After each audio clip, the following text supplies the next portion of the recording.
People love rivers. They'll drive hundreds of miles to spend just one day on the water, sailing, fishing, relaxing. You know, there's something about it that makes you kind of forget your troubles, helps you to unwind.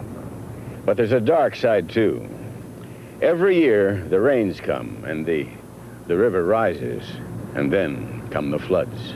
In fact, one year of exceptional rainfall, the river changed from a calm, slow-moving friend into a cruel, unpredictable enemy that would sweep away homes and livelihoods and make whole communities destitute. I'm standing about 50 feet above that river down there. Now, one would think that I'm fairly safe, no chance of getting wet, right? Well, you'd be wrong, because there's a good chance. That river has risen so high, it's overflowed the bank right here. In fact, let me show you something. Now, in 1963, that river rose that high, right up to my knees. 1930, up to here. On these dates, up that high. 1933, then 1948 was way over my head. Then we go up to 1913. That was a disaster year. Many, many lives were lost. But then, in 1937, it rose to the unbelievable height of 80 feet. The Ohio River travels 1,000 miles from its source near Pittsburgh to its junction with the Mississippi, and along that 1,000 miles, there are 75 tributaries feeding into it. Most years, after the winter snow and rains, you can guarantee that it will flood. And when on January the 2nd, 1937, the rain began to fall without stopping, it looked a certainty. But in those first few days, nobody could imagine that this would be the worst disaster the Ohio Valley had ever seen. They thought it was just another flood. I'd call up on the hour, and Grandma, of course, was still here, and I'd say, Grandma, where is the water now? Is it up to the peach tree yet? In the backyard. Grandma would say, no. I said, how far? Oh, it's a good piece from the peach tree yet. I said, okay. And next hour, call up, Grandma, how far is it? Is it up to the peach tree yet? It's almost up to the peach tree. And I said to everybody in the office would say, how far is the flood? Across the street that I could see, there was a furniture store. It was Maddox's furniture store, and I would watch the letters disappear because it was a slight incline, and so as the water came up, little parts of the letters would go, and I'd say, well, there goes the A. The tributaries filled, overflowed, and yet still continued to pour into the main river. The rain that would at one time have been absorbed by the earth now fell on concrete and paving where the fields had been built over. There was nowhere for it to run but into the drains which carried it to the already swollen river. During the month of January, we had roughly the equivalent of 6 months' rain in 1 month. I think we had rain on, about 35 days. Now, that doesn't mean it rained constantly, but I think on about 35 or so consecutive days, we did have rainfall. No conventional means of prediction could tell the people of the Ohio Valley what to expect. But I was taught by my grandfather that if you see a clear line of fog above the water along the Ohio River for 2 or 3 miles, you can just bet your bottom dollar that that river is going to go to that fog line, and it'll do it within 14 days. In the case of the 37 flood, I noticed the fog line, and it was up in the eaves on some houses across the river. And in less than 2 weeks, those houses were gone. Back in those days, we would try, based on what was coming down the river and the rainfall up the river, we would try to forecast or predict the stage to expect. But it finally got, in the last few days before it did crest, that we'd just say, well, we just don't know. We had no idea, no time in history had the water ever gone to the second floor in this house. On Monday, January the 18th, the river passed its normal flood level and continued to rise 6 inches an hour. The rain still fell, and the first Red Cross headquarters were set up. In rural areas, deputy sheriffs were organizing aid. The flood still wasn't front-page news. No, the exciting stories of the day were Howard Hughes' transcontinental flight and Mrs. Simpson's marriage to the Duke of Windsor. But by the end of the week, that had changed. The headlines were telling of villages isolated, bridges down, highways and railroads closed. But the river people had lived through floods before, and many of them saw no reason to leave home for this one. They would not move unless you just almost forced them out. I've seen people even chop a hole in the roof of their building. They'd go on out through the first floor and up into the attic, and you'd even find them sitting up on a roof where they'd cut a hole in the roof and still sitting with their house.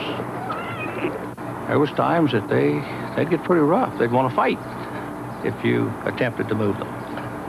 And you knew full well that it wasn't going to be very long until that whole house was going to go. This was our home here on what was the fine lot that we lived on. We anchored to the tree there, and as the flood came up, why, we moved from the first floor to the second floor, and second floor to the third floor, and the third floor to the attic. And from there we went out the attic and a sunroof. And when the waters receded, why, we came back to a vacant lot. They made everybody get out, except the lady next door wouldn't get out, and she got pneumonia and nearly died. Still, the rain fell, and the river kept rising. In the big cities, Coast Guard boats were patrolling the streets. Federal troops and police were sent in from neighboring areas. The state militia was mobilized, along with every volunteer organization, as city after city closed down its shops and offices. The business of the day was rescue.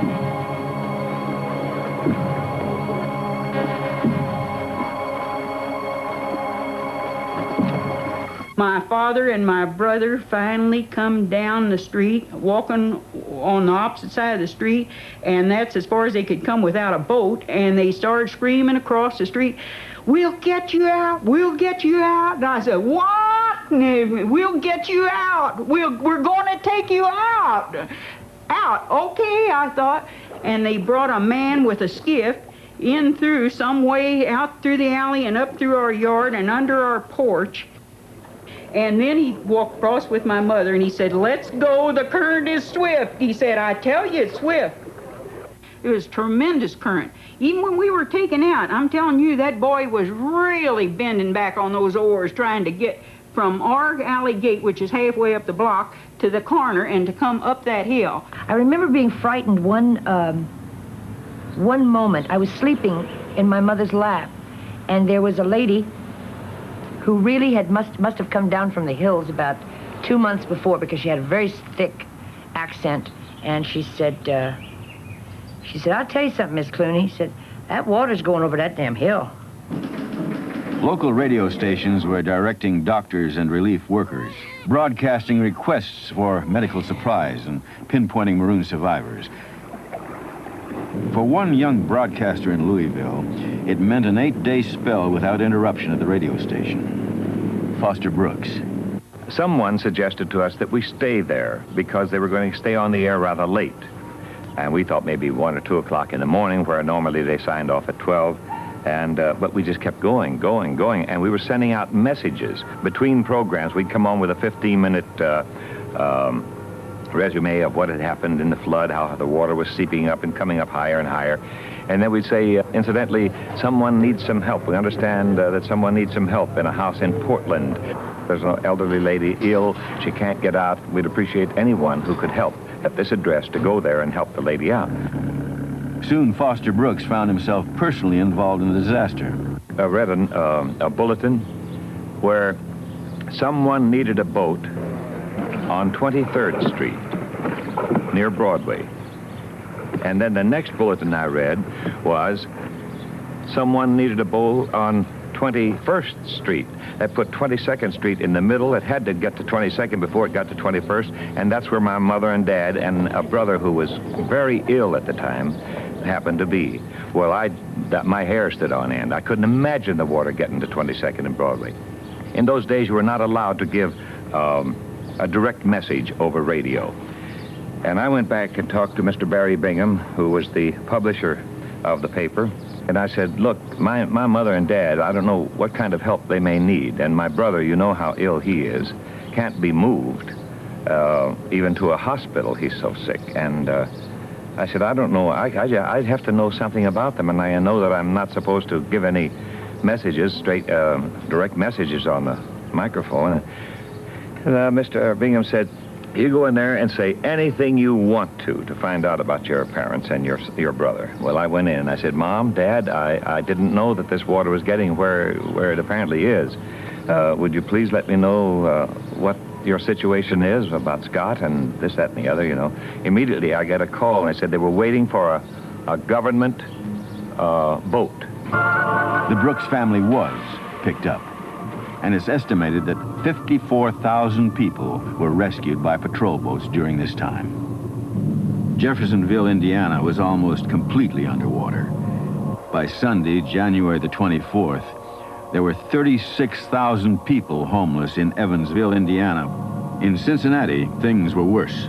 There were 60,000. In Louisville, Kentucky, the figure was 230,000. About 3/4 of the population had been flooded out. The Red Cross and volunteers settled the refugees into churches and schools once they had been moved. They came with one of these big tractor trailer jobs, moving vans, what it was. Made everybody get in that. They had to file in and stand with their face to the door of the truck. Just one right after the other. We was solid in there, just like cattle. And I had my little sister and held her up. It smothered you when you was real sharp. They eventually were evacuated in boxcars, where they were loaded out at the old quartermaster depot, 100 to a boxcar, and they stayed in the cars overnight, and then were taken up along the Pennsylvania line between here and Indianapolis, and they would ask each community how many refugees they could take care of. And they would set up emergency facilities for eating and sleeping in the armory or a high school gym. Bathing facilities was done in the big stationary tub. The Red Cross fed the people up there. Everybody pitched in. We left there after several months and went into a one-room flat. And actually we used for tables and chairs, orange crates we sat on, and everybody was in the same boat together. It was wall-to-wall people. We had 2 cots per family with 7 children then, mother and daddy. And that's how you had to sleep. It isn't the Ritz to sleep on an army cot, and that's what we had. They gave the typhoid shots. And I think the Red Cross prepared the meals. We had our canteen, who cooked and served 3 meals a day. It was headed by a doctor's wife here, whom I know never cooked her own meals, but she had a group of her friends, and they ran that canteen for the whole time. And I'll never forget that meal that night. I tell you, it was the best meal I ever ate. We had au gratin potatoes, the best potatoes, and kale greens with a big hunk of fat bacon in it, and cornbread. And I don't remember any meat, but boy, that was so good. There was virtually no looting, but the emergency called for methods of food distribution that were sometimes unorthodox. We found a carload of soup beans and a carload of potatoes. We broke the seal on the car, opened it up, and every day we'd go back and load the little boat with potatoes and beans and just give them to anybody that needed them. A lot of the stores downtown that the water got in, they had groceries stored upstairs. And we go down and go through the window and go in there, and we had to wade in water about 18 inches deep on Spring Street to get what groceries you could out of there, canned stuff that they had stored upstairs. A lot of people shared their foods, like the big grocery houses, the wholesale houses and so forth. They emptied their warehouses. Whatever they had, everybody could have. The governor's mansion was far enough above the river and far enough away from the backed up sewers that we had the gas, and we had, of course, the big institutional stoves. So we just threw it open to that whole end of town. And people not only came in and boiled their water for drinking, but they came in and tried to do their cooking. And they appreciated it. I often said that the first time we had complete integration in this community was during the 1937 flood. In the east end of the city, majority of the wealthier whites live. That happened to be the higher lands of the city, and they call it Highland. A great number of blacks were taken to the homes there, taken to the schools, the clubs, and churches, and this sort of thing. Fallen electric cables caused fires in many cities along the river. A vast concentration of gasoline storage tanks were an additional threat to Cincinnati. All of those tanks were filled completely full, and the water kept getting higher and higher, and suddenly you have a 2 million gallon tank of gasoline floating and trying to go down the river all in one bunch, and knowing full well that it was going to hit one of those bridges. It could have very easily just burned up the whole city, because the water out of the main river was flowing back in through open windows in buildings and so forth. There wasn't anything to do with those tanks except pump water in them and sink those tanks and let the gasoline go down the river in about a 4-inch stream. It's better to have a 4-inch stream of gasoline burning than it is 2 million gallons all at one time. Many of the houses in the flooded areas were wooden. At any moment, they could be swept away. The space between the tops of the windows and the tops of the doors was practically airtight. And as the water continued to rise on the outside, the airspace would be pocketed in between the tops of the windows and doors and the ceiling. And as it rose, it would become more and more buoyant, and it would lift the house off of its foundation. The minute it would be lifted off of its foundation, then the roof was the heaviest part of the house. It would turn over on its side. It was on January the 26th that the flood gauge in Cincinnati showed 80 feet. In places, the river was 7 miles wide, where the flood had reached its crest. It took nearly a week for the level to drop to 70 feet, the previous record. And as it fell, the task of clearing up began. It was at the time of the Depression, so there was no shortage of labor. And my father come in this house, 3 inches of mud on this floor, 1.5 inches on the one above, and he had to clean it all out. Everything was wet, and he tells me that the wainscoting had dead fish even behind it. They had it stink in here yet besides. And they shoveled all this dirt out and come in here with a stove, cast iron stove they brought in, and he'd haul it from one room to the other, trying to dry it out a little bit at a time. The smell was something that I could recognize, because when the water would rise every spring and then recede, you'd have fresh mud, you know, and the kind of the residue of it, and so that smell was there. But this was just devastation. It smelled musty and just not good at all. And when we moved back in the house, we lived in it 2 or 3 weeks before the doors was closed, before they dried out enough to close. Hardly anyone had flood insurance. At every level of society, people lost their most treasured possessions. A friend of mine who ran a clothing store had 2 daughters.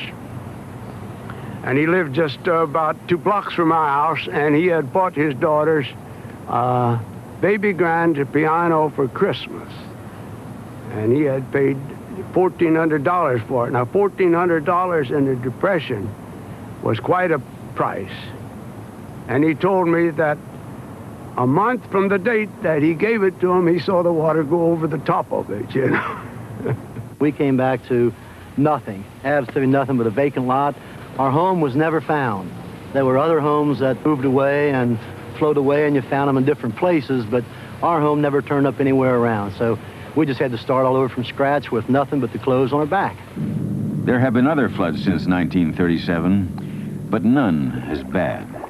The United States Army Corps of Engineers, who are responsible for all of the flood control programs developed since 1937, have constructed 72 flood control dams on the Ohio's tributaries. The idea of these dams is to hold the water from the tributaries and then let it out slowly when the swollen lower river has cleared. The entire system is run from an operations room in Cincinnati, where the weather is monitored and the water level in dams and rivers is checked and recorded. They can forecast the emergency situations which might develop from any variation of conditions. When flooding is imminent, the room is manned 24 hours a day as an emergency station directing the strategy of flood control. The Corps of Engineers is not looking back on the 37 flood as a one-time thing that could never be repeated. They know the river will rise again, and they're prepared for it. Where the river can't be prevented from rising, the engineers have built massive earth banks, levees to contain it.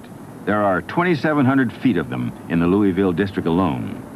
And high above the river banks, they've built walls, hundreds of yards of concrete flood wall.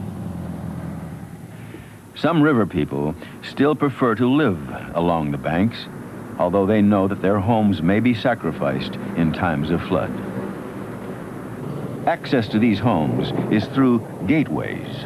When the river reaches a critical level and the weather indicates that it will continue rising, the gates are closed.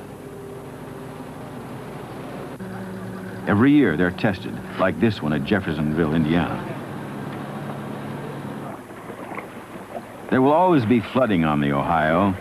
It's that kind of river. But opinions differ on how bad it will be next time. With all of the efforts that have been put forth at this time, if we had everything equal in the amount of rainfall, so forth, our flood control dams and what flood control projects that we have completed, I don't believe would lower the 37 flood more than 6 feet at this time. We built this flood wall 10 feet higher than any known crest before, and I don't see how they could ever have this set of circumstances happen again, because that rain 40 days and the Mississippi must have backed up, and all the snow and everything that was in the mountains had to come down, and it just got here in Louisville at the right time. If it could have spread out a little bit, we wouldn't have had all that water here.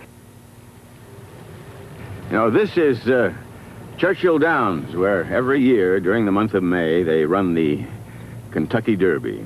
Now, it may seem strange that we'd pick a famous racetrack as a symbol of a people's will to survive, their refusal to accept defeat. But in February of 1937, this whole place, believe it or not, was a sea of mud. And for the first time, people thought, well, you know, maybe the Derby will not be run. Well, you know, it was. Which was, I'd say it was a tribute to the spirit of the people of the Ohio Valley. You see, they sort of picked themselves up and really out of the devastation and the rubble rebuilt their lives. You can't stop the river from flooding. Nope. That's nature. But you can learn from the past. That's human nature.